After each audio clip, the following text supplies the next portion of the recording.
says, and has made us unto our God kings and priests, and we shall reign on earth. So we know that the combination for us to reign is what? Kingship and priesthood.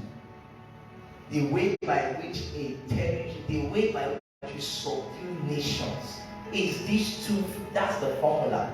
He has made us kings and priests unto our, and we shall. There is no reigning, there is no subduing, there is no bringing any territory anywhere under subjection except by kingship and by priesthood. Kingship addresses the physical element, priesthood addresses the spiritual element. This year, you must rise physically and spiritually. God bless you for saying amen. You must rise physically and spiritually. The church must rise physically and spiritually. This is the only way by which we subdue.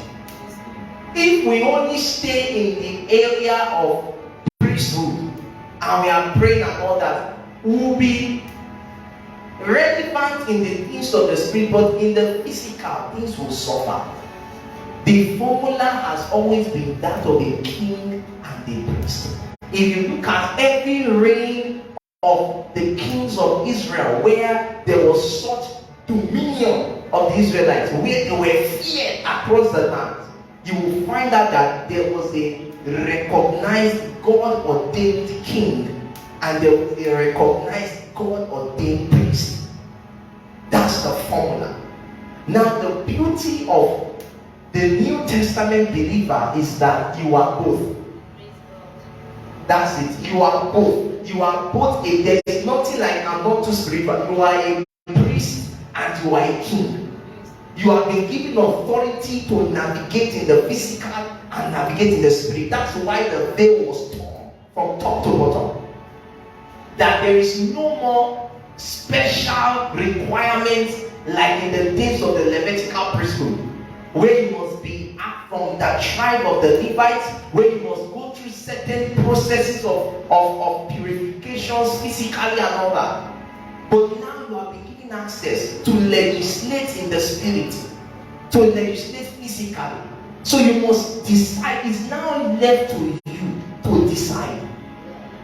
It's left to you. You are the one that will decide and say, me, I will reign on earth. I now begin to work on everything physical around you. You work on your mind. You work on your excellence. You work on everything physical.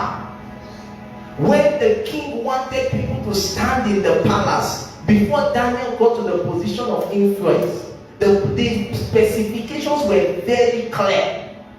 In case you are wondering what it takes to reign and rise in that physical aspect, go and study the book of Daniel.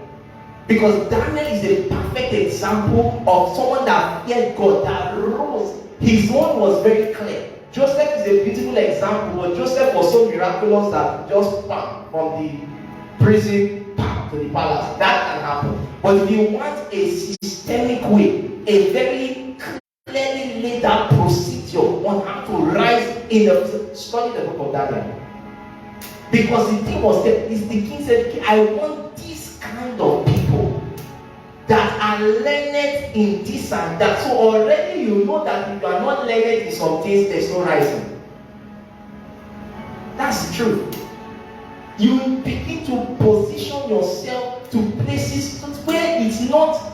There is no gimmick about it. There are people that when you see them in certain positions, Daniel deserved in every way to be where he was. Do you understand what I'm saying?